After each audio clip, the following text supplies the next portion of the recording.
और आज की वीडियो जो है क्लास 10th के बच्चों के लिए वेरी वेरी मोस्ट इंपॉर्टेंट होने वाली है। जितने भी बच्चे 2025 में हिंदी का पेपर देने वाले हैं तो उन बच्चों के लिए यह video very very most important है।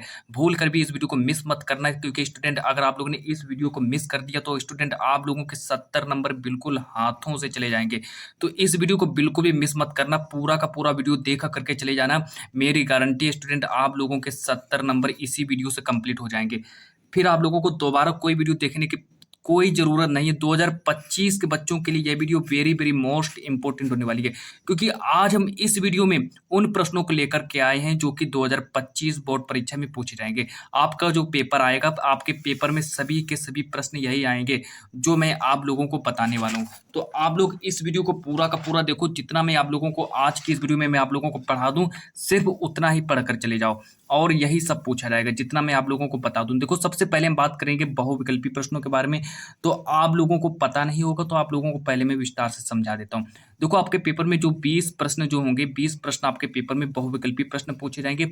और 20 में से जो एक प्रश्न जो होगा, हर प्रश्न एक एक नंबर का होगा और 20 नंबर के बहुविकल्पी प्रश्न आएंगे। तो सबसे पहले मैं आप लोगों के 20 नंबर कंप्लीट करवाने वाला हूँ। देखो, ये जो प्रश्न है वेरी वेरी मोस्ट इंपॉर्टेंट प्रश्न है। ठीक है, वेरी वेरी मोस्ट इंपॉर्टेंट है। यहाँ से देखो, ये प्रश्न आपको बोर्ड एग्जाम में जरूर मिलेगा। 100% आप लोगों को ये प्रश्न जरूर मिलेगा। ठीक है, तो देखो, पहला प्रश्न है कि रामचंद्रिका के लेखक कौन है। तो देखो, यहाँ पर देखो कह रहे हैं रामचंद्रिका के रचनाकार कौन है। ए ऑप्शन दिया तुलसीदास, बी ऑप्शन दिया केशवदास, सी ऑप्शन दिया जयशंकर प्रसाद, डी ऑप्शन दिया महादेवी वर्मा। ठीक है स्टूडेंट, तो जितने भी प्रश्न मैं आप लोगों को करा दूं, देखो, जीवन परिचय, गद्य पद हो गया, निबंध हो गया, पत्र लेखन कैसे लिखा जाता है, तो वो मैं आज की इस वीडियो में आप लोगों को बताऊंगा। ठीक है, तो बने रहो अंत तक और 70 नंबर अपने कंप्लीट करके जाओ। ठीक है, देखो, ए ऑप्शन दिया तुलसीदास, बी ऑप्शन दिया केशवदास, सी ऑप्शन दिया जयशंकर प्रसाद, डी ऑप्शन दिया महादेवी वर्मा। तो इसका राइट आंसर हो जाएगा केशवदास। ठीक है, तो ये प्रश्न आपको जरूर मिलेगा, 100% आपको पेपर में रखा हुआ मिलेगा। ठीक है, होबरू यही प्रश्न आप लोगों को पेपर में रखा हुआ मिलेगा। देखो सेकंड, देखो प्रश्न क्या कह रहा है। जो प्रश्न नंबर जो सेकंड कह रहा है कि महादेवी वर्मा, महादेवी वर्मा की रचना क्या हो जाएगी। देखो, वेरी वेरी मोस्ट इंपॉर्टेंट रचना भी है। देखो, ए ऑप्शन दिया नीरजा, बी ऑप्शन दिया गुंजन, सी ऑप्शन दिया गीतिका, डी ऑप्शन दिया झरना। तो देखो, यहाँ पर कह रहा है कि महादेवी वर्मा जी की रचना पूछी गई है, जो कि पेपर में इस बार जरूर आएगा। 2025 में ये रचना जरूर आएगी। ठीक है, नोट कर लो इसको। इसका राइट आंसर हो जाएगा नीरजा। तो इसका राइट आंसर हो जाएगा नीरजा। फिर बात करते हैं प्रश्न नंबर 3 के बारे में। देखो, प्रश्न नंबर 3 देखो क्या कह रहा है कि कौन सी रचना सूर्यकांत त्रिपाठी निराला की है। तो देखो, कौन सी रचना सूर्यकांत त्रिपाठी निराला की है। तो देखो स्टूडेंट, आज की इस वीडियो में मैं उन प्रश्नों को लेकर आया हूं जो कि 2025 में 100% पूछे जाएंगे। आपका पेपर जो होगा, आपके पेपर में यही प्रश्न आएंगे। ठीक है स्टूडेंट, आप लोग इन्हीं प्रश्नों को तैयार करके जाओ और यही सब प्रश्न आपको पेपर में रखे हुए मिलेंगे। देखो, ए ऑप्शन दिया राग गोविंद, बी ऑप्शन दिया रस कलश, सी ऑप्शन दिया रम की शक्ति पूजा, डी ऑप्शन दिया रसिक प्रिया। तो देखो कह रहा है कि कौन सी रचना सूर्यकांत त्रिपाठी निराला की है। तो कौन सी सूर्यकांत त्रिपाठी निराला की रचना हो जाएगी। तो राम की शक्ति पूजा जो है, ये जो रचना हो जाएगी, ये सूर्यकांत त्रिपाठी निराला की रचना हो जाएगी। नोट कर लो इसको। सभी के सभी प्रश्नों को नोट करते चलिए। साथ ही साथ में देखो कि रीत काल की रचना क्या हो जाएगी। ठीक है, तो रीत काल की रचना क्या हो जाएगी। तो पूरा 70 नंबर देखो स्टूडेंट आपके कंप्लीट होने वाले। ठीक है, तो लास्ट तक बने रहना। गद्य पद हो गया, संस्कृत का गद्य पद हो गया, सब कुछ इस वीडियो में आपको मिलेगा। ठीक है, देखो, ए ऑप्शन दिया रामचरितमानस और बी ऑप्शन दिया प्रेम माधुरी, सी ऑप्शन दिया प्रिय प्रवास, डी ऑप्शन दिया रामचंद्रिका। तो हमसे पूछा गया कि रीतकालिक रचना क्या हो जाएगी। तो देखो, रीतकालिक रचना कौन सी हो जाएगी। तो रामचंद्रिका जो हो जाएगी, ये रीतकालिक रचना हो जाएगी। फिर बात करते हैं प्रश्न नंबर 5 के बारे में, जो कि वेरी वेरी मोस्ट इंपॉर्टेंट रचना है। बिल्कुल आप लोगों को पेपर में जरूर प्रश्न रखा हुआ मिलेगा। ठीक है, 101% ये प्रश्न आपको मिलेगा पेपर में। ठीक है, तो जितने भी प्रश्न मैं आप लोगों को बता दूं कि ये प्रश्न जरूर आएगा, तो उसको नोट कर लो। ठीक है, जो मैं बता दूं कि ये प्रश्न इंपॉर्टेंट है, तो उस पर तुरंत आप लोग क्या करो, उसको एक अलग से कॉपी बनाओ, उसमें सभी के सभी इंपॉर्टेंट प्रश्नों को लिखते जाओ। ठीक है, क्योंकि वो प्रश्न जरूर आएंगे जो मैं बता दूंगा आप लोगों को, यही प्रश्न आएगा। बिहारी, देखो बिहारी किस युग के कवि हैं। वेरी वेरी मोस्ट इंपॉर्टेंट है। ए ऑप्शन दिया आधुनिक काल के, बी ऑप्शन दिया भक्ति काल के, सी ऑप्शन दिया रीति काल के, डी ऑप्शन दिया आदि काल के। तो कह रहा है कि बिहारी जो है किस युग के कवि हो जाएंगे। तो बिहारी जी जो है ये रीत काल के कवि हो जाएंगे। मेरे प्यारे बच्चों, जरूर आएगा, 101% जरूर आएगा। ठीक है, 100% आपको ऐसा ही यही प्रश्न आपको पेपर में रखा हुआ मिलेगा कि बिहारी किस युग के कवि हैं, यही ज़रूर आपको पेपर में रखा हुआ मिलेगा। फिर बात करते हैं प्रश्न नंबर 6 के बारे में और सब कुछ आज की इस वीडियो में मैं आप लोगों को बताने वाला हूँ, ए टू जेड आपके 70 नंबर कंप्लीट करवाने वाला हूँ। देखो करुण रस का स्थायी भाव क्या होता है? करुण रस का स्थायी भाव क्या होता है? वेरी वेरी मोस्ट इंपॉर्टेंट प्रश्न है। देखो ए ऑप्शन दिया शोक, बी ऑप्शन दिया रति, सी ऑप्शन दिया क्रोध, डी ऑप्शन दिया भयानक। तो हमसे पूछा गया कि करुण रस का स्थायी भाव क्या होता है, तो करुण रस का स्थायी भाव होता है शोक। तो करुण रस का स्थायी भाव शोक होता है। फिर बात करते हैं प्रश्न नंबर 7 के बारे में। देखो प्रश्न नंबर 7 जो है वेरी वेरी मोस्ट इंपॉर्टेंट प्रश्न है। प्रश्न नंबर 7 जो है वेरी वेरी इंपॉर्टेंट है कि वह सरल विरल काली रेखा तम के तागे सी जो हिल डुल में कौन सा अलंकार है? देखो ये जो प्रश्न है अलंकार से उठाया गया है, ठीक है। तो इस प्रश्न को मैंने अलंकार से उठाया है। तो बात करते हैं कि वह सरल विरल काली रेखा तम के तागे से जो हिल डुल में कौन सा अलंकार है? तो मेरे प्यारे बच्चों आप लोग इसका आंसर मुझे कमेंट बॉक्स में बताओ, ठीक है। तो सभी के सभी बच्चे मुझे इस प्रश्न का आंसर कमेंट बॉक्स में करेंगे, ठीक है। तो सभी सभी बच्चे इसका आंसर मुझे कमेंट बॉक्स में करके बताओ। और अगर आप लोगों को इसका आंसर नहीं पता है तो मैं अगली वीडियो में आपको इसका आंसर बताऊंगा, ठीक है। आगे देखो कि रोला में कितने चरण होते हैं। प्रश्न नंबर 8 को देखेंगे। प्रश्न नंबर 8 को देखेंगे कि रोला जो आपका रोला है, रोला में कितने चरण होते हैं। तो रोला में कितने चरण होते हैं, तो बात करते हैं रोला में कितने चरण होते हैं। ए ऑप्शन दिया 2 चरण होते हैं, बी ऑप्शन दिया 4 चरण होते हैं, सी ऑप्शन दिया आपका 6 चरण होते हैं, डी ऑप्शन दिया 8 चरण होते हैं। तो हमसे पूछा गया कि रोला में कितने चरण होते हैं, तो मेरे प्यारे बच्चों 4 चरण होते हैं, ठीक है। जरूर आएगा, ठीक है। 100% आपको पेपर में रखा हुआ मिलेगा, ठीक है। जितने भी मैं आप लोगों को बताते चलूं सभी के सभी प्रश्न इंपॉर्टेंट है। एक भी प्रश्न आपका खाली नहीं जाएगा, सबके सब प्रश्न आएंगे आपके पेपर में। ए टू जेड आपको यही प्रश्न आपको पेपर में रखे हुए मिलेंगे। देखो कि रोला में प्रत्येक चरण में कितनी मात्राएं होती हैं। तो देखो रोला में प्रत्येक चरण में कितनी मात्राएं होती हैं। ए ऑप्शन दिया 16 मात्राएं होती हैं, बी ऑप्शन दिया 20 मात्राएं होती है, सी ऑप्शन दिया 24 मात्राएं होती हैं, डी ऑप्शन दिया 28 मात्राएं होती हैं। तो बात करते हैं कि रोला में प्रत्येक चरण में कितनी मात्राएं होती हैं। तो रोला के प्रत्येक चरण में 24 यानी कि 24 मात्राएं होती हैं। अब बात करते हैं प्रश्न नंबर 10 के बारे में। प्रश्न नंबर 10 को देखेंगे कि दोहे का उल्टा क्या होता है। दोहे का उल्टा देखो क्या होता है। ए ऑप्शन दिया सोरठा, बी ऑप्शन दिया चौपाई, सी ऑप्शन दिया रोला और डी ऑप्शन दिया इनमें से कोई नहीं। तो पूछा गया कि दोहे का उल्टा क्या होता है। तो मेरे प्यारे बच्चों दोहे का उल्टा सोरठा होता है, इसको नोट कर लो, ठीक है। जरूर आएगा, ठीक है। 101% पेपर में जरूर आएगा। आगे देखो बात करते हैं प्रश्न नंबर 11 के बारे में। देखो प्रश्न नंबर 11 देखो क्या करा है। अब देखो एक प्रश्न आपका उपसर्ग से आएगा, ठीक है। तो उपसर्ग उपसर्ग से एक या दो प्रश्न, ठीक है। उपसर्ग से 2 प्रश्न आते हैं पेपर में। तो उपसर्ग से 2 प्रश्न आपको पेपर में देखने को मिलेंगे कि उपवन में कौन सा उपसर्ग लगा है, ठीक है। तो उपवन में कौन सा उपसर्ग लगा है। तो मेरे प्यारे बच्चों उपसर्ग क्या होते हैं, ठीक है। तो देखो यहाँ पे देखो उपवन जो आंगी जो शब्द लगा होता है उस वही मेरा उपसर्ग हो जाता है। तो उपवन देखो यहाँ पर आ रहा है, तो ये मेरा राइट आंसर हो जाएगा। ये ऑप्शन आपका सही हो जाएगा। फिर बात करते हैं प्रश्न नंबर 12 के बारे में, ठीक है। तो मेरे प्यारे बच्चों अभी मैं आप लोगों को जीवन परिचय भी बताऊंगा, ठीक है। कि जीवन परिचय आप लोगों को किस तरीके से लिखना है पेपर में। वैसे तो जीवन परिचय हर बच्चे सभी बच्चों को जीवन परिचय लिखना आता है, ठीक है।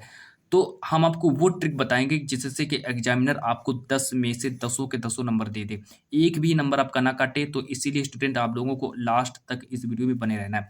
अब देखो बात करते हैं कि अपमान में कौन सा उपसर्ग होता है। तो मैंने बताया कि जो आगे होता है वही मेरा राइट आंसर हो जाएगा। तो अप इसका राइट आंसर हो जाएगा, ठीक है। तो जीवन परिचय में आप लोगों को वो मैट्रिक बताने वाला हूँ जिससे कि एग्जामिनर आपको 10 में से 10 के 10 नंबर दे दे, ठीक है। तो बहुत ही इंपॉर्टेंट वीडियो होने वाली है, सभी के सभी प्यारे बच्चे इस वीडियो को पूरा पूरा अवश्य देखें। बात करते हैं प्रश्न नंबर 13 के बारे में कि नर नारी में कौन सा समास होगा। तो नर नारी में कौन सा समास होगा। देखो बात करते हैं नर नारी में कौन सा समास होगा। ए ऑप्शन दिया द्वंद्व समास होगा, बी ऑप्शन दिया कर्मधारय समास होगा और यहाँ पर सी ऑप्शन दिया द्विगु समास होगा, डी ऑप्शन दिया कोई नहीं। तो मेरे प्यारे बच्चों इसका राइट आंसर हो जाएगा द्वंद्व समास। देखो तो नर नारी में द्वंद्व समास हो जाएगा। फिर बात करते हैं प्रश्न नंबर जो मेरा अगला है। देखो प्रश्न नंबर अगला देखो कि सुहाग। देखो एक प्रश्न आपका मेरे प्यारे बच्चों तत्सम से जरूर आएगा, ठीक है। तो तत्सम से एक प्रश्न हर साल आता है। तो एक प्रश्न आपका तत्सम से हर साल पेपर में आता है, ठीक है। ये बात याद कर लो, ठीक है। एक प्रश्न आपको तत्सम से जरूर मिलेगा। देखो कि सुहाग शब्द में तत्सम रूप क्या होता है। हो सकता है आपको पेपर में यही प्रश्न आपको देखने को मिल जाए, ठीक है। तो यही वाला प्रश्न इस बार 2025 में आएगा, ठीक है, तो नोट कर लो इसको। ए ऑप्शन दिया स्वामी, बी ऑप्शन दिया सुहागा, सी ऑप्शन दिया सौभाग्य, डी ऑप्शन दिया दुर्भाग्य। तो सुहाग शब्द में तत्सम रूप बताना है, तो सुहाग का तत्सम रूप हो जाएगा सौभाग्य। फिर देखो आगे बात करते हैं। अब एक प्रश्न मेरे प्यारे बच्चों, कम से कम आपको दो प्रश्न है, दो प्रश्न आपको पर्यायवाची शब्द से देखने को मिलेंगे, ठीक है। आप लोगों को मैं बताते भी जा रहा हूँ कहाँ कहाँ से प्रश्न पूछे जाते हैं और कहाँ कहाँ से प्रश्न नहीं पूछे जाते हैं। इससे क्या होगा कि आप लोगों को पता चल जाएगा कि प्रश्न कहाँ से आते हैं, प्रश्न कहाँ से नहीं आते हैं। तो क्रोध का पर्यायवाची शब्द क्या होता है, तो क्रोध का पर्यायवाची शब्द देखो क्या होता है। नंबर ए ऑप्शन दिया कुपित, बी ऑप्शन दिया प्रेम, सी ऑप्शन दिया ईर्ष्या, डी ऑप्शन दिया द्वेष। तो मेरे प्यारे बच्चों आपका ए ऑप्शन सही हो जाएगा, ठीक है। तो ए ऑप्शन आपका सही हो जाएगा कि क्रोध का पर्यायवाची शब्द क्या होता है, तो कुपित जो होता है ये क्रोध का पर्यायवाची शब्द हो जाएगा। आगे देखो बात करते हैं, वेरी वेरी इंपॉर्टेंट प्रश्न है और अक्सर बच्चे इस प्रश्न को गलत कर देते हैं, ठीक है। तो बहुत से बच्चे जो इस प्रश्न को गलत कर देते हैं, तो मैं आपको वो ट्रिक बताऊंगा जिससे से कि आप लोग इस प्रश्न को बिल्कुल भी गलत ना करें। देखो कि मोहन गीत गा रहा है और राधा खेल रही है। मोहन गीत गा रहा है और राधा गीत खेल रही है। देखो नंबर ए ऑप्शन दिया सरल वाक्य, बी ऑप्शन दिया मिश्रित वाक्य और सी ऑप्शन दिया संयुक्त वाक्य, डी ऑप्शन दिया इनमें से कोई नहीं। देखो यहाँ पर देखो दो नाम आ रहे हैं, मोहन आ रहा है और राधा, देखो दो नाम आ रहे हैं। तो जब भी अगर दो नाम आपको देखने को मिल जाए तो वहां पर आप लोग संयुक्त संयुक्त वाक्य लगा देना, ठीक है। आंख मीच करके आप लोग इसका आंसर लगा देना, आपका सही हो जाएगा। तो सी ऑप्शन का बिल्कुल राइट हो जाएगा। फिर बात करते हैं प्रश्न नंबर जो मेरा अगला है। देखो प्रश्न नंबर अगला देखो कि साकित जो है किस युग की रचना हो जाएगी, साकित।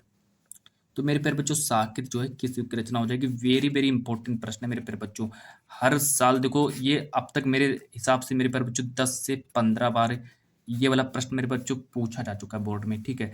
तो ये प्रश्न बहुत बार पूछा जा चुका है। देखो ए ऑप्शन दिया है भारतेंदु हरिश्चंद्र, बी ऑप्शन दिया है द्विवेदी युग, सी ऑप्शन दिया प्रगतिवादी युग, डी ऑप्शन दिया छायावादी युग। तो बात करते हैं कि साकित जो है किस युग की रचना हो जाएगी। तो मेरे प्यारे बच्चों जहां पर भी आपको द्विवेदी युग देखने को मिल जाए तो यही आपका राइट आंसर हो जाएगा।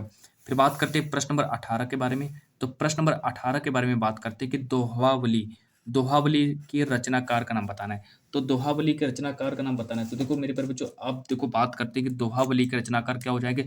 तो चार ऑप्शन देखो आपको देखने को मिलेंगे।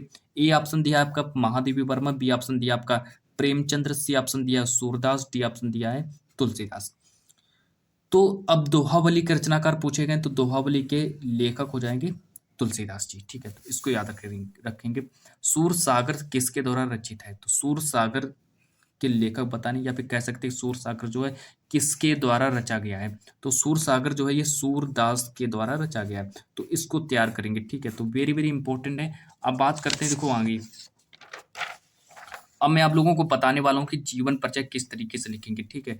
तो वो समय आ चुका है जब मैं आप लोगों को जीवन परिचय सॉल्व करवाने वाला हूँ। बस थोड़ा ही समय बचा है। देखो बिहारी ने अपनी रचना में किस छंद का प्रयोग किया है, ठीक है। तो बिहारी ने अपनी रचना में किस छंद का प्रयोग किया है।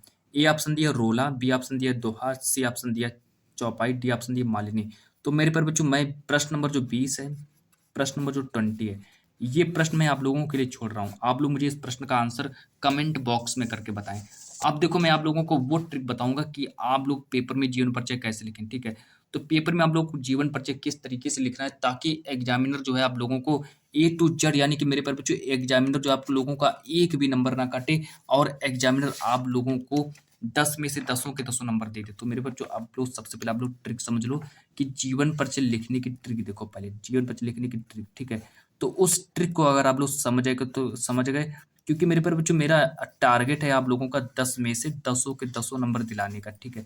कई बच्चे क्या करते हैं जीवन परिचय लिखते हैं और एग्जामिनर क्या करता है उनके नंबर काट लेता है, 8 नंबर देता है। कई बच्चों को तो एग्जामिनर 5 नंबर ही दे देता है, ठीक है। तो मैं आप लोगों को जीवन परिचय सॉल्व करवाऊंगा और आप लोगों को ट्रिक भी बताऊंगा कि पेपर में किस तरीके से जीवन परिचय लिखना है और क्या क्या गलतियां नहीं करनी। देखो सबसे पहले क्या करेंगे, यहाँ पर लिखेंगे लेखक का जीवन परिचय, ठीक है। तो अब हम बात करते हैं कि देखो आपके पेपर में 2 जीवन परिचय आएंगे, ठीक है। पहले मेरी बात को समझ लो फिर पढ़ाते हैं आपको। 2 जीवन परिचय आएंगे आपके पेपर में। देखो मेरे तरफ जो 2 जीवन परिचय आएंगे, ठीक है। एक जो जीवन परिचय आएगा लेखक का जीवन परिचय आएगा, ठीक है। लेखक का जीवन परिचय जो होगा 5 नंबर का होगा और कवि का जो जीवन परिचय होगा वो 5 नंबर का होगा। तो ये 2 मिलाकर आपके 10 नंबर बन जाते हैं, ठीक है। तो यही 10 नंबर मैं आपके कंप्लीट करवाने वाला हूँ, ठीक है। तो यहाँ से आपके 10 नंबर बिल्कुल आपके कंप्लीट होने वाले हैं। तो देखो पूरा का पूरा वीडियो देखो कि लेखक का सबसे पहले बात करेंगे कि लेखक के जीवन परिचय के बारे में। तो सबसे पहले मैं आप लोगों को लेखक का जीवन परिचय करवाऊँगा। देखो ज़रूर आएगा, ठीक है। 101% आपको यही जीवन परिचय देखने को मिलेगा, ठीक है। रामचंद्र शुक्ल 100% आएगा पेपर में, ठीक है। तो रामचंद्र शुक्ल ज़रूर आएगा, इसको ज़रूर तैयार करके चले जाना पेपर में। जैसे मैंने यहाँ पर लिखा है बिल्कुल वैसे ही आप लोगों को लिखना है पेपर में। देखो सबसे पहले यहाँ पर हेडिंग डालेंगे आचार्य रामचंद्र शुक्ल। देखो सबसे पहले क्या करेंगे, यहाँ पर लिखेंगे जन्म, उनका जन्म कब हुआ, तो उनका जन्म 4 अक्टूबर 1884 को। तो आचार्य रामचंद्र शुक्ल जी का जन्म कब हुआ, उनका जन्म स्थान क्या है, आचार्य रामचंद्र शुक्ल जी के पिता का क्या नाम है, आचार्य रामचंद्र शुक्ल जी की मृत्यु कब हुई, आचार्य रामचंद्र शुक्ल जी की रचनाएं कौन कौन सी हैं। फिर देखो यहाँ पर बात करते हैं जीवन परिचय। और देखो यहाँ पर बहुत से बच्चे क्या गलतियां कर देते हैं कि वो क्या करते हैं कि सीधे वो यहाँ से लिखना स्टार्ट कर देते हैं, जीवन परिचय से लिखना स्टार्ट करते हैं कि रामचंद्र शुक्ल का जन्म बस्ती जिले के अगोना नामक गांव में हुआ था। यह गलती आप लोगों को बिल्कुल भी नहीं करनी, ठीक है। आप लोगों को अगर 10 में से 10 नंबर, आपको अगर पूरे के पूरे 10 नंबर चाहिए तो आप लोगों को पेपर में इसी तरीके से जीवन परिचय लिखना है जिस तरीके से मैंने यहाँ पे लिखा है। देखो सबसे पहले लिखेंगे जन्म, उनका जन्म हुआ था 4 अक्टूबर 1884 को। तो 4 अक्टूबर 1884 जो 4 अक्टूबर 1884 को किसका जन्म हुआ, तो रामचंद्र शुक्ल जी का जन्म हुआ। फिर बात करते हैं इनके जन्म स्थान के बारे में। तो आप लोग मेरे साथ साथ लिखते भी चलो। अगोना बस्ती उत्तर प्रदेश में इनका जन्म हुआ था। अब बात करते हैं इनके पिता का क्या नाम था, तो देखो चंद्रबली शुक्ल। चंद्रबली शुक्ल जो है ये आचार्य रामचंद्र शुक्ल जी के पिता का नाम था। फिर बात करते हैं कि आचार्य रामचंद्र शुक्ल जी की मृत्यु कब हुई, तो इनकी मृत्यु 1941 में हो जाती है, ठीक है। 2 फरवरी 1941 में रामचंद्र शुक्ल जी की मृत्यु हो जाती है। फिर बात करते हैं इनकी रचनाएं कौन कौन सी हो जाएंगी, तो इनकी रचनाएं हो जाएंगी रस मीमांसा त्रिवेणी की रचनाएं हो जाएंगी। आप देखो यहाँ पर, आप देखो यहाँ से आप लोगों को हेडिंग डालनी है, ठीक है। अब यहाँ से आप लोगों को हेडिंग डालनी है जीवन परिचय।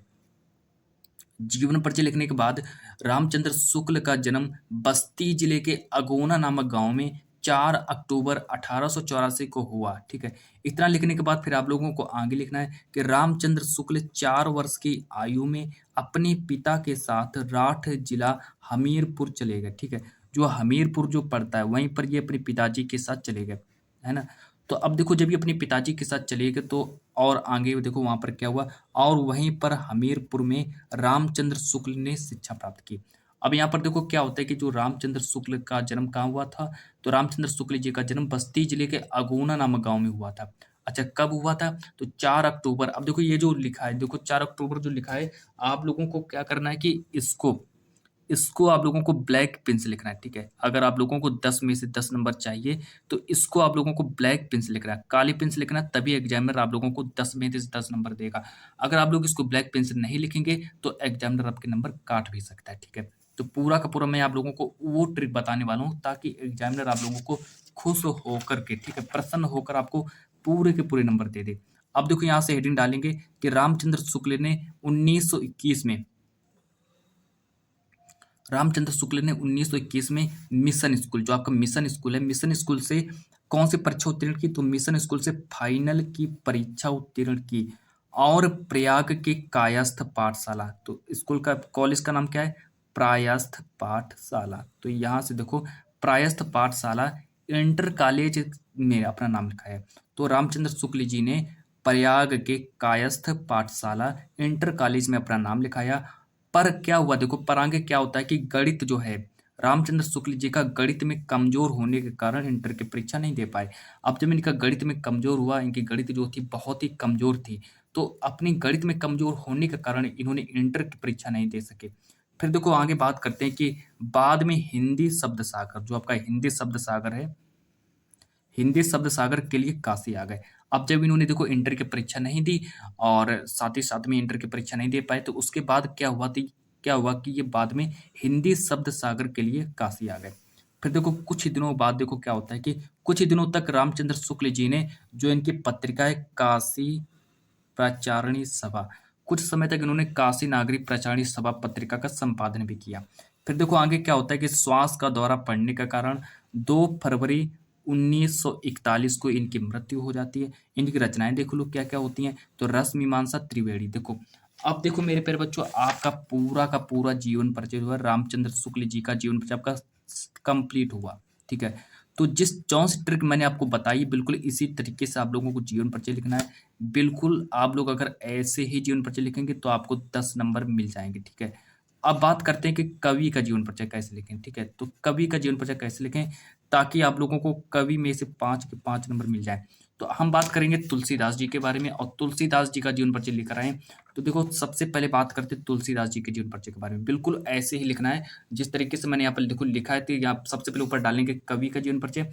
कवि का जीवन परिचय लिखने के बाद फिर यहाँ पर लिखेंगे तुलसीदास, और तुलसीदास जी का जीवन परिचय देखो कैसे लिखेंगे। तो सबसे पहले लिखेंगे उनका जन्म कब हुआ। तो तुलसीदास जी का जन्म देखो एक कवि का जीवन परिचय है, ठीक है। तो कवि एक जीवन परिचय कवि का आएगा, एक जीवन परिचय लेखक का आएगा। तो आपको पेपर में 2 जीवन परिचय लिखने पड़ेंगे। सबसे पहले डालेंगे जन्म कब हुआ, तो इनका जन्म सन 1532 में इनका जन्म होता है। फिर जन्म स्थान क्या है, तो राजापुर जो आपका चित्रकूट है, तो चित्रकूट जो उत्तर प्रदेश में पड़ता है। चित्रकूट कहाँ है, चित्रकूट उत्तर प्रदेश में, तो चित्रकूट में इनका जन्म स्थान है। अब बात करते हैं कि तुलसीदास जी के माता का क्या नाम है। तो तुलसीदास जी के माता का नाम हुलसी था। तुलसीदास जी के पिता का क्या नाम था, तो तुलसीदास जी के पिता का नाम आत्माराम दुबे था। फिर इनकी पत्नी का क्या नाम था, तो तुलसीदास जी की पत्नी का नाम रत्नावली था। और तुलसीदास जी की मृत्यु का भी तो सन 1623 में तुलसीदास जी की मृत्यु हो जाती है। अब देखो इतना लिखने के बाद फिर आप लोगों को क्या करना है, यहाँ पर हेडिंग डालनी है रचनाएं। तो रचनाएं देखो हेडिंग डालने के बाद कि रामचरितमानस विनय पत्रिका कवितावली गीतावली, ठीक है, ये रचनाएं हो गई। अब देखो मैं स्टूडेंट आप लोगों को बिल्कुल इसी तरीके से जीवन परिचय लिखना है, जौन सी ट्रिक मैंने आप लोगों को बताई है।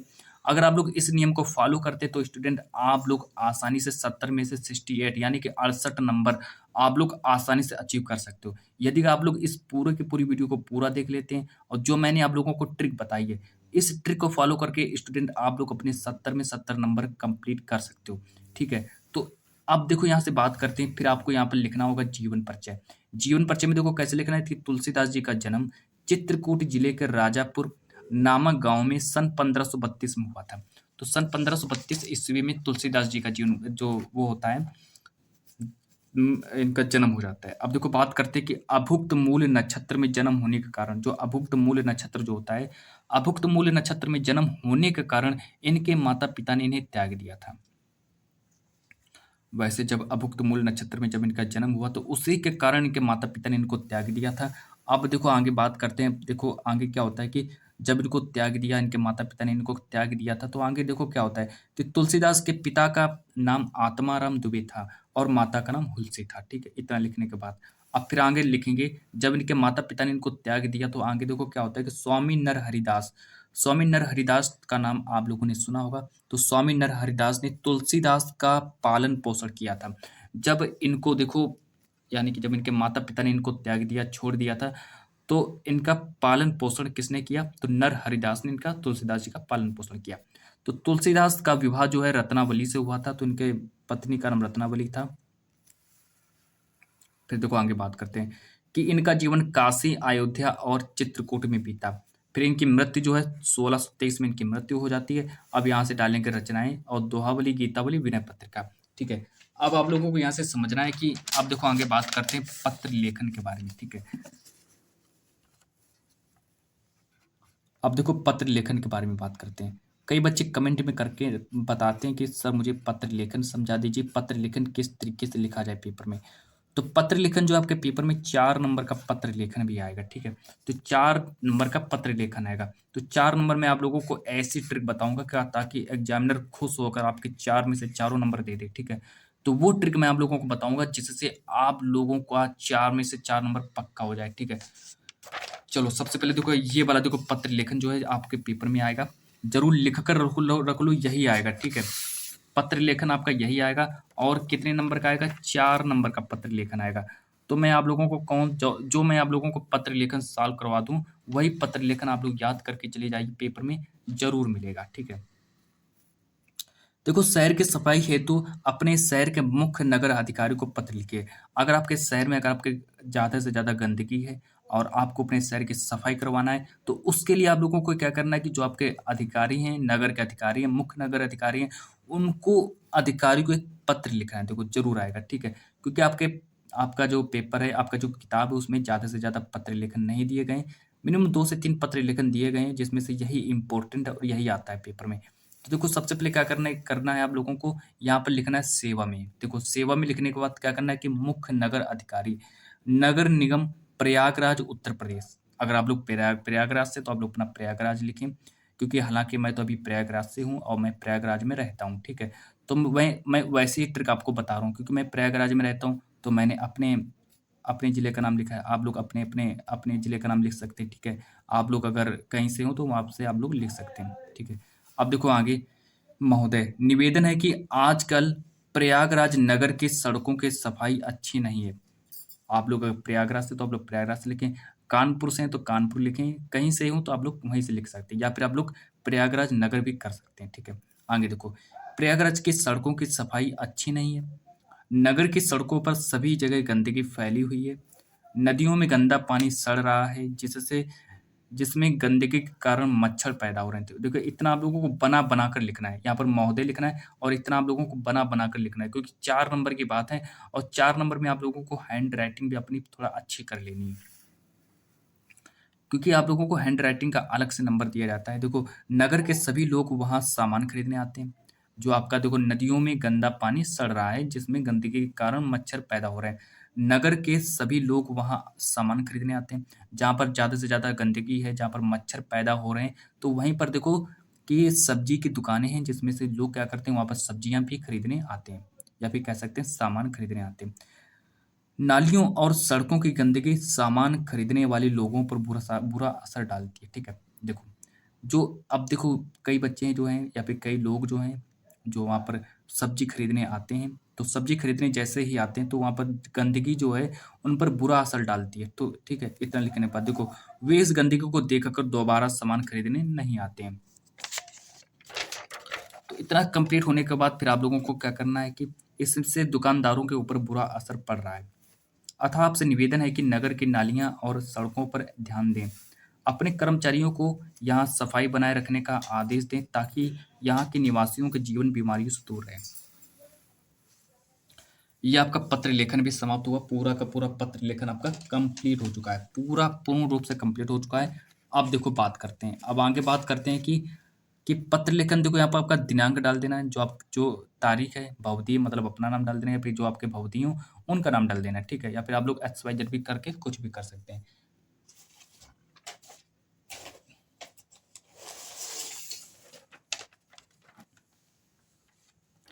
अब देखो मैं आप लोगों को बताने वाला हूँ वेरी वेरी मोस्ट इंपॉर्टेंट गद्यांश, ठीक है। गद्यांश का नाम सुना होगा, जो कि पेपर में आते हैं, ठीक है। गद्यांश का नाम सुना ही होगा। देखो पेपर में गद्यांश जो होते हैं 6 नंबर का आता है, पेपर में गद्यांश। आप लोगों को पता होगा कि पेपर में गद्यांश जो होता है 6 नंबर का आता है, ठीक है। तो 6 नंबर में आप लोगों के मैं 6 में से 6 नंबर कंप्लीट करवाने वाला हूँ। तो 6 नंबर का गद्यांश आएगा तो 6 नंबर आपके बिल्कुल कंप्लीट हो जाएंगे, ठीक है। तो मैं आप लोगों को ट्रिक बताऊंगा, कौन सी ऐसी ट्रिक है जिससे आप लोगों एग्जामिनर जो आप लोगों को 6 में से 6 नंबर दे दे। तो वो ट्रिक आप लोग समझो, जिससे एग्जामिनर बिना डर के एग्जामिनर आपको 6 में से 6 नंबर दे दे और एक भी नंबर आपका ना काटे, ठीक है। तो वो ट्रिक आप लोग समझो, क्योंकि मेरा टारगेट है 70 में 70 नंबर आप लोगों को दिलाना, एक ही वीडियो में 70 में 70 नंबर दिलाना। तो सब कुछ एक ही वीडियो में आप लोगों का मैं कंप्लीट करने वाला हूँ। देखो सबसे पहले क्या करेंगे, इसको पढ़ेंगे, ठीक है। इसको पढ़ने के बाद आप लोगों के दिमाग में यही आना चाहिए कि ये किस चैप्टर से उठाया गया है, किस पार्ट से उठाया गया है, ठीक है। आप लोगों को समझना है कि एक गद्यांश पर आधारित प्रश्नों के उत्तर दीजिए, जो कि मेरे प्यारे बच्चों, अब देखो सबसे पहले क्या करना है, आप लोगों को इसको पढ़ लेना है कि हिंदी में प्रगतिशील साहित्य का निर्माण हो रहा है। उसके निर्माता यह समझ रहे हैं कि उनके साहित्य में भविष्य का गौरव निहित है, पर कुछ ही समय के बाद उनका यह साहित्य भी अतीत का स्मारक हो जाएगा, और आज जो तरुण हैं वही वृद्ध होकर अतीत के गौरव का स्वप्न देखेंगे। फिर देखो बात करते हैं कि उनके स्थान में तरुणों का फिर दूसरा दल आ जाएगा, जो भविष्य का स्वप्न देखेगा। दोनों के ही स्वप्न सुखद होते हैं, क्योंकि दूर के ढोल सुहावने होते हैं। अब आप लोगों के दिमाग में आया होगा कि यह किस चैप्टर से उठाया गया है। तो यहाँ पर बहुत से बच्चे यहाँ पर समझ नहीं पा रहे होंगे कि किस चैप्टर से उठाए गए। तो सबसे पहले मेरे प्यारे बच्चों, अब मैं इसको सॉल्व करवाने वाला हूँ, ठीक है। तो मैं इसको सॉल्व कराने वाला हूँ, तो आप देखो कैसे सॉल्व करेंगे। देखो सबसे पहले क्या करेंगे कि यहाँ पर देखो आपसे इस गद्यांश से रिलेटेड 3 प्रश्न पूछे जाएंगे। तो इस गद्यांश पर आधारित मेरे प्यारे बच्चों आपसे 3 प्रश्न पूछे जाएंगे, 3 प्रश्न। ठीक है। तो 3 प्रश्न पूछे जाएंगे जिसमें से एक प्रश्न जो होगा 2 नंबर का होगा। टोटल मिलाकर जब आप लोग तीनों के तीनों प्रश्नों का उत्तर दे देंगे तब एग्जामिनर खुश होकर के आपको 6 नंबर दे देगा। ठीक है, 6 नंबर दे देगा। तो सबसे पहले बात करते हैं कि गद्यांश का संदर्भ लिखिए जो कि पेपर में 2 नंबर का आएगा। रेखांकित अंश की व्याख्या कीजिए जो कि पेपर में 2 नंबर का आएगा। अब देखो आगे बात करते हैं जो प्रश्न नंबर तीसरा, देखो क्या करा है कि प्रगतिशील साहित्य को अतीत का स्मारक क्यों कहा गया, जो पेपर में 2 नंबर का आएगा। जब आप लोग मेरे प्यारे बच्चों इन तीनों के तीनों प्रश्नों का उत्तर दे देंगे तब एग्जामिनर आपको कितने नंबर देगा, 6 नंबर देगा। देखो सबसे पहले बात करते हैं कि संदर्भ। अब देखो नंबर पर क्या दिया है, संदर्भ। तो सबसे पहले आप लोगों को बताऊंगा कि संदर्भ पेपर में कैसे लिखें, एग्जाम में संदर्भ कैसे लिखें। ठीक है, बहुत से अब मैं आप लोगों को वो ट्रिक बताऊंगा कि संदर्भ कैसे लिखा जाता है। ठीक है, तो सबसे पहले आप लोग क्या करें, इस संदर्भ को पढ़िए, ध्यानपूर्वक पढ़िए कि प्रस्तुत गद्यांश हमारी पाठ्य पुस्तक हिंदी के गद्य खंड में संकलित जो आपका चैप्टर है, कौन सा चैप्टर है, क्या लिखूं, चैप्टर है आपका क्या लिखूं नामक पाठ से लिया गया है। तो इस तरीके से आप लोगों को संदर्भ में लिखना है। देखो लिखा है संदर्भ, तो संदर्भ में आप लोगों को क्या करना है कि गद्यांश का संदर्भ लिखो। तो लिखना है कि आप लोगों को कि प्रस्तुत गद्यांश हमारी पाठ्य पुस्तक हिंदी के गद्य खंड में संकलित जो आपका चैप्टर है क्या लिखूं नामक पाठ से लिया गया है। इसके लेखक कौन है, इसके लेखक है पद्मलाल पुन्नालाल बख्शी। तो इसके लेखक हो जाएंगे पद्मलाल पुन्नालाल बख्शी। मेरे प्यारे बच्चों आपका प्रश्न नंबर जब आप लोग इतना लिख देंगे तब आपके 2 नंबर कंप्लीट हो जाएंगे। फिर देखो आगे बात करते हैं, आप लोग स्क्रीन शॉट भी लेकर चलिए। ठीक है, पूरा का पूरा आप लोग समझ कर चलिए क्योंकि मेरे प्यारे बच्चों 70 नंबर की बात है। 70 नंबर आपको एक ही वीडियो में मैं आपके दिला रहा हूँ। फिर स्टूडेंट आप लोगों के पूरा 70 नंबर कंप्लीट हो जाएगा। देखो आगे देखो बात करते हैं, प्रश्न नंबर सेकंड क्या कर रहा है, प्रश्न नंबर सेकंड कह रहा है कि रेखांकित अंश की व्याख्या करो। देखो यहाँ पर रेखांकित अंश की व्याख्या भी आ गई है। तो को लिखेंगे आज का साहित्यकार एक तरुण की तरह भविष्य के गौरव को निहारना चाहता है। इतना देखो लिखेंगे, फिर आगे बढ़ेंगे। किंतु जिस प्रकार एक तरुण समय के साथ साथ, अगर आप लोग इसको नहीं लिख पा रहे हैं तो मैं उसकी ट्रिक भी आपको बताऊंगा कि रेखांकित अंश की व्याख्या लिखने की ट्रिक भी आपको बताऊंगा। ठीक है, पहले इसको पूरा पढ़ लो कि बुढ़ापे की अवस्था में पहुंच जाता है, उसी प्रकार साहित्य भी सदैव आधुनिक नहीं रहता। देखो अगर आप लोगों को इतना नहीं लिखना है, वैसे आप लोग इतना भी लिख सकते हो। अगर आप लोगों का मन नहीं है, आप लोगों का मन नहीं कि मैं इतना नहीं लिखूंगा, तो आप लोगों को क्या करना है, देखो रेखांकित अंश की व्याख्या में से जो मैंने आप लोगों को ये गद्यांश जो मैंने आप लोग सॉल्व कराया इसमें आप लोगों को क्या करना है, इसमें से थोड़ा बहुत छांट छांट कर आप लोग लिख सकते हैं। ठीक है, जैसे आप लोग यहाँ से उठा लो, थोड़ा यहाँ से उठा लो, काट पीट के थोड़ा मतलब अच्छा करके लिख लो। ठीक है, ताकि एग्जामिनर खुश हो जाए। फिर देखो मेरा तीसरा प्रश्न देखो क्या कह रहा है, तीसरा प्रश्न कह रहा है कि प्रगतिशील साहित्य को अतीत का स्मारक क्यों कहा गया। जो प्रगतिशील साहित्य है, जो प्रगतिशील साहित्य को अतीत का स्मारक क्यों कहा गया, तो इसको भी समझ लेते हैं। तो प्रश्न नंबर तीसरा देखो मेरा क्या कह रहा है कि अब इसका आंसर लिखेंगे कि प्रगतिशील साहित्य का निर्माता यह समझकर साहित्य का निर्माण कर रहे हैं कि उनके साहित्य में भविष्य का गौरव निहित है। इतना देखो आपका ये प्रश्न जो आपका गद्यांश है। ठीक है, गद्यांश, ठीक है, हिंदी में गद्यांश, हिंदी में गद्यांश होता है। ठीक है, हिंदी में क्या होता है, हिंदी में गद्यांश होता है। जो पेपर में कितने नंबर का आता है, जो पेपर में मेरे प्यारे बच्चों 6 नंबर का आता है। तो 6 नंबर का पेपर में आता है तो 6 नंबर आपके बिल्कुल कंप्लीट हो गए।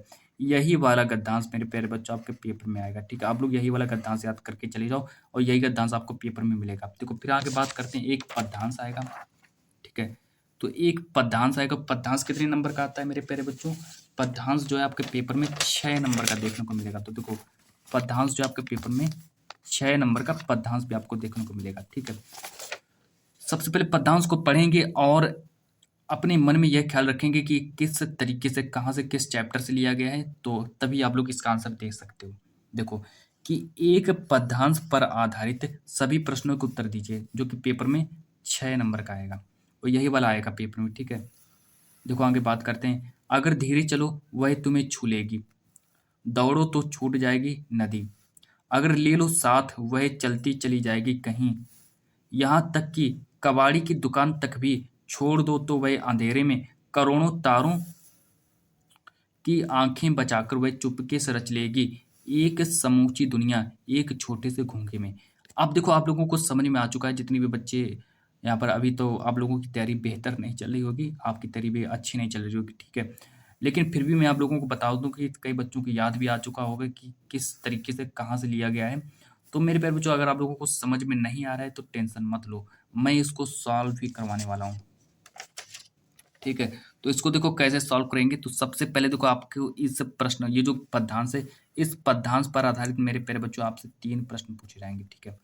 इस पद्यांश पर आधारित आपसे 3 प्रश्न पूछे जाएँगे, जो कि इस प्रकार हैं। देखो, एक प्रश्न जो होगा, एक प्रश्न 2 नंबर का होगा। देखो सबसे पहले कह रहा है कि प्रस्तुत पद्यांश का संदर्भ लिखना है, जो कि पेपर में 2 नंबर का आएगा। रेखांकित अंश की व्याख्या करो, जो कि पेपर में 2 नंबर की आएगी। फिर देखो आगे बात करते हैं कि आँख के 2 पर्यायवाची शब्द लिखो। अगर आप लोग 2 पर्यायवाची शब्द लिख देते तो आपको 2 नंबर दिए जाएँगे। टोटल मिलाकर मेरे प्यारे बच्चों आपके 6 नंबर हो जाते हैं। अब देखो सबसे पहले बात करते हैं कि रेखांकित अंश की व्याख्या कैसे करनी है। देखो, रेखांकित अंश की व्याख्या लिखेंगे यहाँ पर इस तरीके से। तो यहाँ लिखेंगे संदर्भ, लिखेंगे प्रस्तुत पद्यांश, जो आपके केदारनाथ अग्रवाल हैं। केदारनाथ सिंह है। प्रस्तुत पद्यांश केदारनाथ सिंह द्वारा रचित, जो आपका नदी शीर्षक है, नदी शीर्षक नामक कविता से लिया गया है। इतना लिखने के बाद आपके 2 नंबर कंप्लीट हो जाएंगे।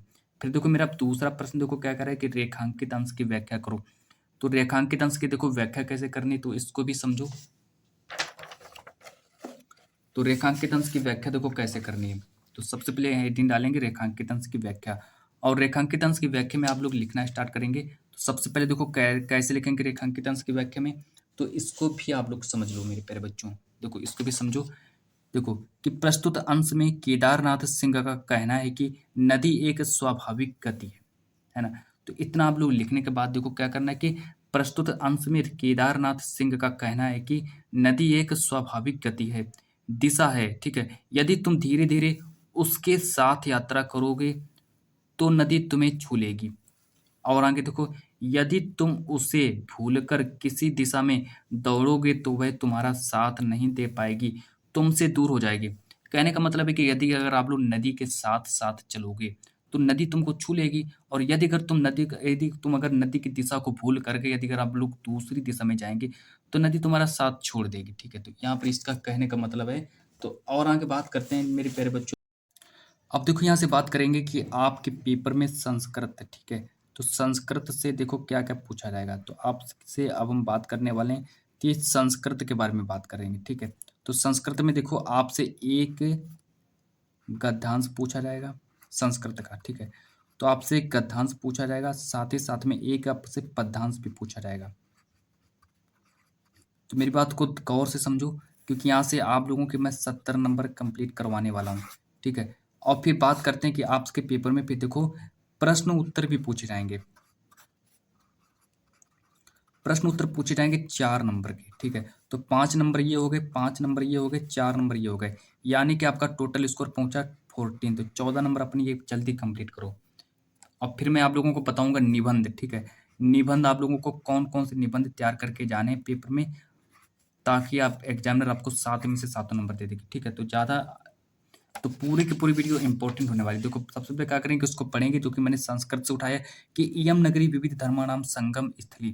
फिर बात करते हैं कि महात्मा बुद्ध, तीर्थकर, पार्श्वनाथ, शंकराचार्य, कबीर, गोस्वामी तुलसीदास, अन्य चा बहवा महात्मान अत्रागत स्वायान विचारान प्रसारयन् न केवलं दर्शने साहित्य धर्मे अपितु कलाचित्रपि इयं नगरी विविधानां और कलानां शिल्पनाचं कृतिलोके विश्रुता अत्रत्य कौशे साटिका देशे देशे सर्वत्र स्पृहन्ते। अब मेरे प्यारे बच्चों देखो, संस्कृत में आपसे एक गद्यांश और एक पद्यांश पूछा जाएगा। तो संस्कृत में आपसे एक गद्यांश और पद्यांश पूछा जाएगा, तो उसको आप लोगों को किस तरीके से लिखना है पूरी की पूरी ट्रिक समझ लो, क्योंकि अभी आप लोग नए हैं और नए होने की वजह से आप लोगों को अभी कुछ पता नहीं होगा।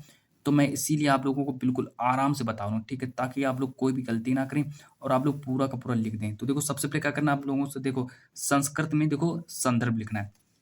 देखो यहाँ पर मैं आप लोगों को बता दूं कि यदि अगर आप लोग क्या करते हैं, यदि अगर आप लोग यहाँ पर संदर्भ लिखते हैं, ठीक है, अगर आप लोग अपना संदर्भ पूरा लिख देते हैं तो एग्जाम आपको 2 नंबर देगा।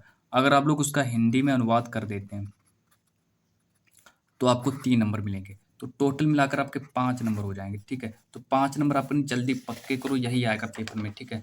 देखो, संदर्भ लिखेंगे तो आपको यहाँ पर कितने नंबर मिलेंगे? 2 नंबर मिलेंगे कि प्रस्तुत अवतरण हमारी पाठ्य पुस्तक हिंदी के संस्कृत खंड के वाराणसी नामक पाठ से लिया गया है। इतना देखो लिखने के बाद फिर आपको आगे बढ़ जाना है, हिंदी में अनुवाद कर देना है इसका कि यह नगरी अनेक धर्मों के मिलन का स्थान है, ठीक है? इतना लिखने के बाद देखो, यह जो नगरी है, अनेक धर्मों के मिलन का स्थान है। महात्मा बुद्ध, तीर्थकर, पार्श्वनाथ, शंकराचार्य, कबीर, गोस्वामी, तुलसीदास तथा अन्य बहुत महात्माओं ने यहाँ आकर अपने विचारों को फैलाया। केवल दर्शन, साहित्य और धर्म में ही नहीं बल्कि कला क्षेत्र में भी यह नगरी अनेक कलाओं के लिए प्रसिद्ध है। यहाँ की साड़ियाँ देश-विदेश में पसंद की जाती हैं, ठीक है? अब ये देखो आपका पूरा का पूरा क्या हुआ, ये आपका पूरा का पूरा हिंदी में अनुवाद मैंने कर दिया है। तो आप लोग क्या करो, इसको कॉपी में लिख लो क्योंकि ये मेरे प्यारे बच्चों बहुत ही इम्पोर्टेंट है। आपके पेपर में आएगा, सीधा डायरेक्ट आपके पेपर में आएगा। अब देखो आगे बात करते हैं यहाँ से। अब यहाँ से देखो आगे बात करते हैं।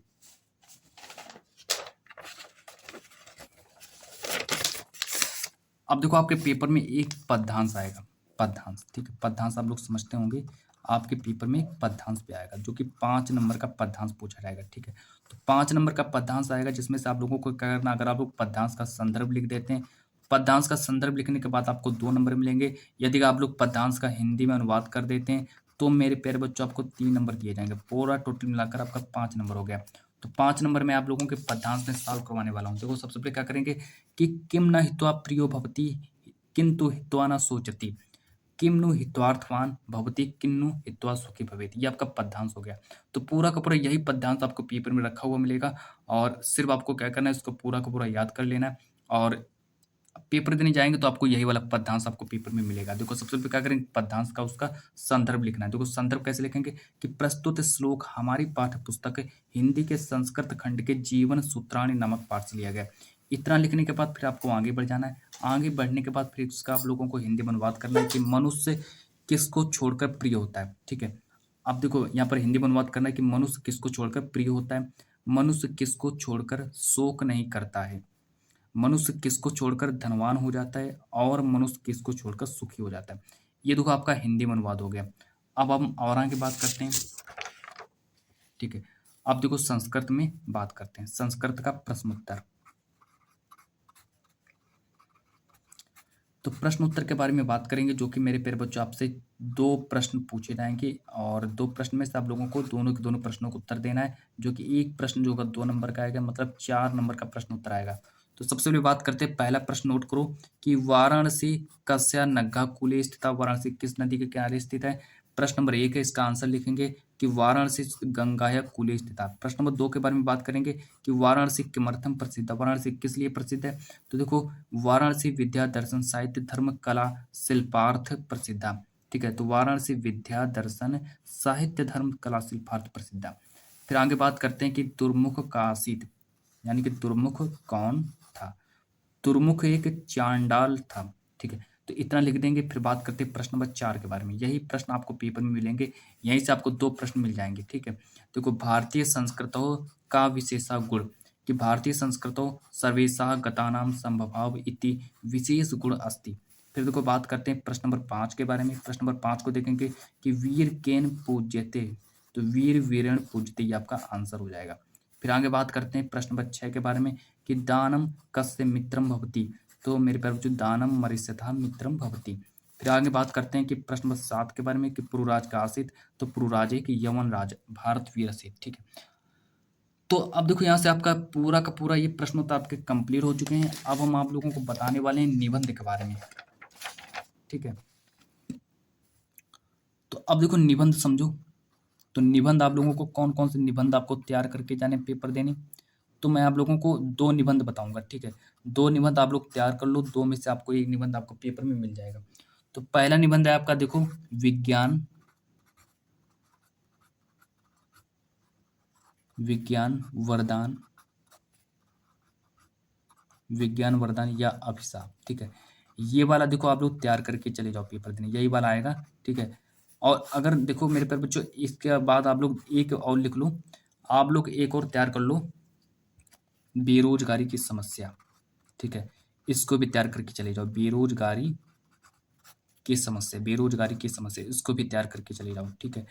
और जो अगली वीडियो जो होगी उसमें मैं आप लोगों को निबंध लिखने की ट्रिक भी बताऊँगा जिससे एग्ज़ामिनर आपको 7 में से सातों के सातों नंबर दे दे। तो मेरे बच्चों आज की इस वीडियो को मैं इतना ही रखता हूँ और मिलते हैं नेक्स्ट वीडियो के साथ। हालाँकि मैंने आप लोगों को श्लोक नहीं बताया कि आप लोगों को कौन-सा श्लोक तैयार करना है। तो श्लोक देखो आप लोग कोई भी अपना एक श्लोक तैयार कर लें, आपके पेपर में खंड काव्य भी आएगा, ठीक है? तो वो तो जिले बाय जिले के हिसाब से पूछा जाता है, तो इसलिए मैंने आप लोगों को नहीं बताया है, ठीक है? तो आज की इस वीडियो को इतना ही रखते हैं, मिलते हैं नेक्स्ट वीडियो के साथ।